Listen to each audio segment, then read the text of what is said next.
So, welcome to today's meditation time as we gather together on this Thanksgiving day after spending time with family, time alone, time with friends, whatever that has looked like for each of us.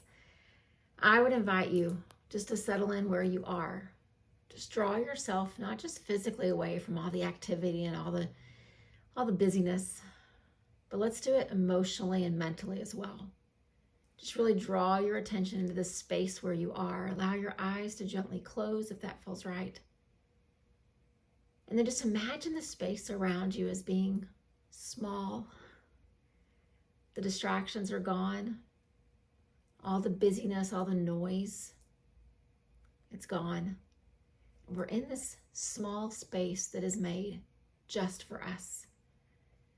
Oftentimes we show up for meditation and we choose the same spot every time, and there's this comfort, this familiarity to it. Sometimes the spot is different, but the beautiful part of it is that it's our spot. Wherever we land in this moment today, it becomes our spot. And so let's start to just connect to that amazing tool that is our anchor, our breath. So just gently take a deep breath in and then gently let it go. And slowly breathe in and slowly breathe out. And inhaling and exhaling. And then I would invite you just to continue a rhythm of breath that feels right for you in this moment. Whatever busyness that your Thanksgiving has had, find a rhythm of breath that honors that. So that for these few minutes that we have together, your attention can stay here in this present moment, in this precious, small, physical, mental, emotional space that just belongs to you.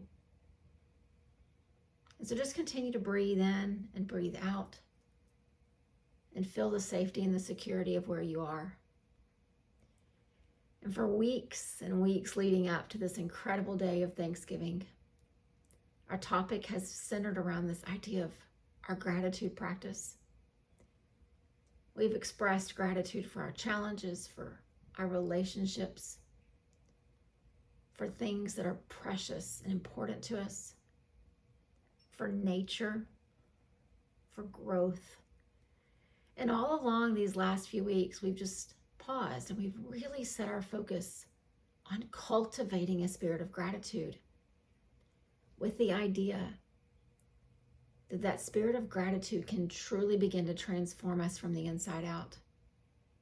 It can change how we respond to people, to situations, to triggers that have always created a certain reaction within us, and no longer does that same reaction come. A gratitude practice has the power, when it's cultivated and nurtured, to do just that. And so now, with the anchoring of what gratitude can do for us, I'd like for us to just pause and think about, what are the things in our life right now, our physical life, our relationships, our professional life, our schedule and our calendar, our memories, our thought patterns? What are the things in our life that no longer serve this path that we're on? We all are growing a bit every single day, learning a little more about ourselves, deepening our commitment to peace and harmony and compassion in our lives. And what we know is that as those things begin to deepen within each of us, there are parts that are going to have to just begin to lessen and then eventually to go away.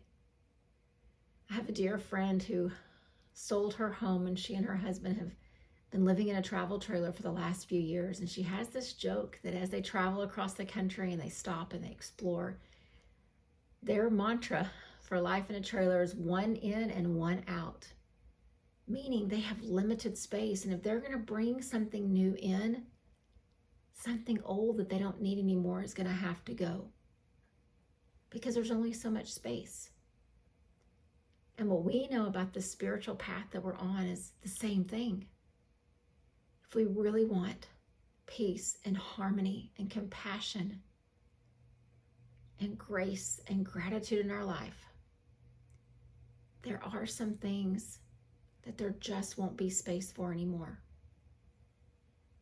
There are negative thought patterns.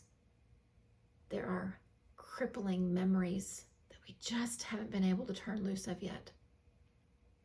There's habits and patterns in how we act and what we do.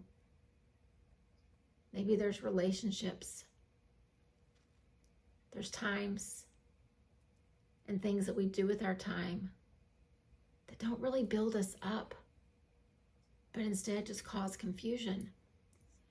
Those are all just examples of this one in, one out thing. And so if we truly want to cultivate a spirit of gratitude, what are we willing to let go of?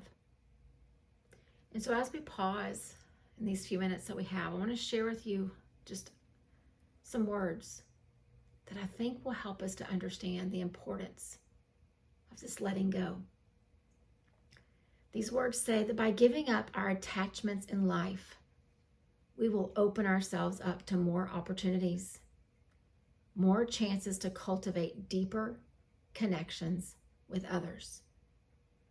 So just listen to that one more time. By giving up our attachments in life, we'll open ourselves up to more opportunities and more chances to cultivate deeper connections with others. We talk a lot about attachments in yoga.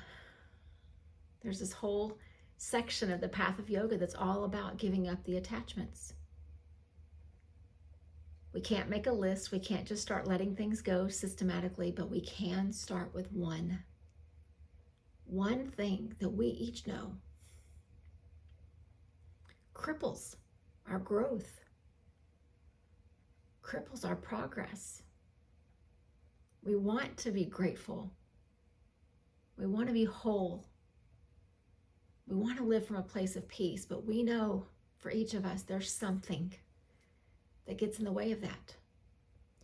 And so what I'd like to do is I'm going to share mine with you. I don't often do this. Usually this is just really about a path for all of us together, just to sit and reflect. But sometimes the transparency and the vulnerability of one can help to inspire the transparency and the vulnerability of others.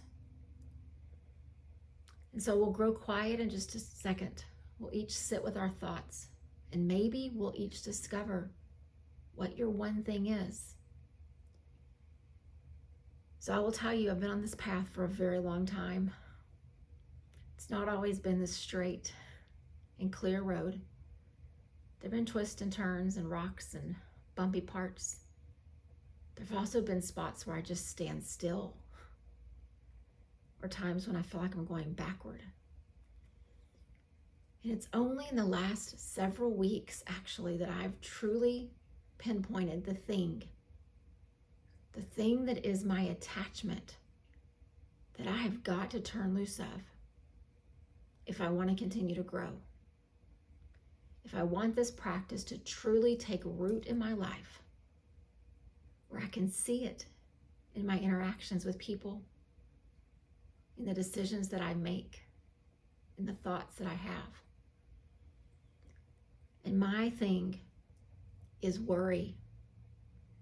Now, I know worry is big and it is all-encompassing, but I've really dug down deep in the last several weeks to try to figure out, why do I borrow worry? My mother used to caution us against that as we were growing up, not to worry about things that haven't even happened yet. But I dug even deeper, and I started to really understand the root of my worry. I don't worry about bad things happening. I don't worry about relationships. The one thing I worry about are finances. And all my life, I've been a part of a family that has worked really hard, and I've never had a situation where I had to worry about where my needs would be provided or if they would be. And even in my adult life, through the hard work that I've given, and through the paths that have been made available to me, I've never had a situation where I should be this worried all the time. And so I just sat in meditation a few days ago, truly, a few days ago. And I said, I want so much to grow.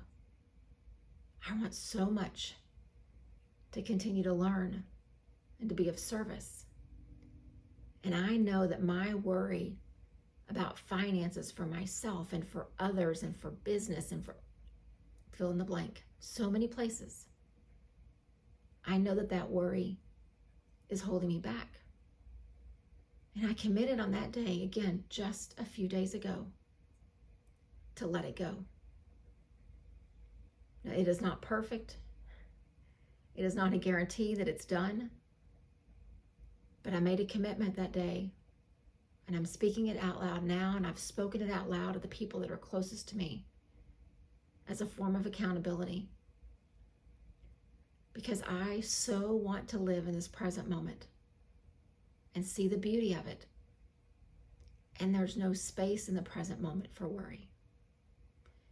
And so I share that personal glimpse into my life with you so that you can sit in your own vulnerability for these next couple of minutes of quiet and ask yourself, what one thing, not a list, what one thing is holding me back from the growth and the development and the service that I want to have?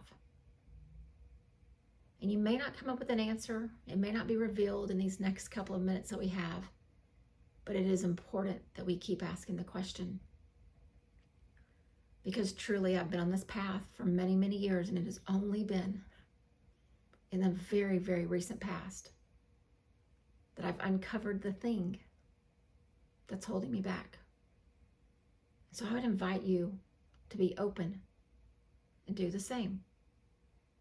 Just a slow breath in and out as we sit in stillness.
By giving up our attachments in life, we will open ourselves up to more opportunities and more chances to cultivate deeper connections with others. And so as we prepare just to close these few minutes that we've had on this Thanksgiving Day together, let's think about the deeper connection with ourselves first. And then from that, let the connection to others spring out. Realizing, like my friend in the travel trailer, one in and one out. If I want opportunities and deep connections, what am I willing to turn loose of? What am I willing to let go of? am I willing to separate myself from? And yours may be more tangible, more concrete, not this concept of this idea like mine. It's not a right or a wrong way to look at it. We all have something that's in the way. And so just continue to be open in the coming days and ask yourself when you pause and you get quiet. Maybe it's on your mat, maybe it's in meditation, maybe it's sitting out in your backyard, the quietness of nature. But just keep asking, what do I need to let go of that's getting in the way of my growth? And then just leave the question. Let it sit, let it hold space. And then my wish for you is that as you are quiet and still and asking the question, clarity will begin to come for you in the same way that it's come for me. Namaste.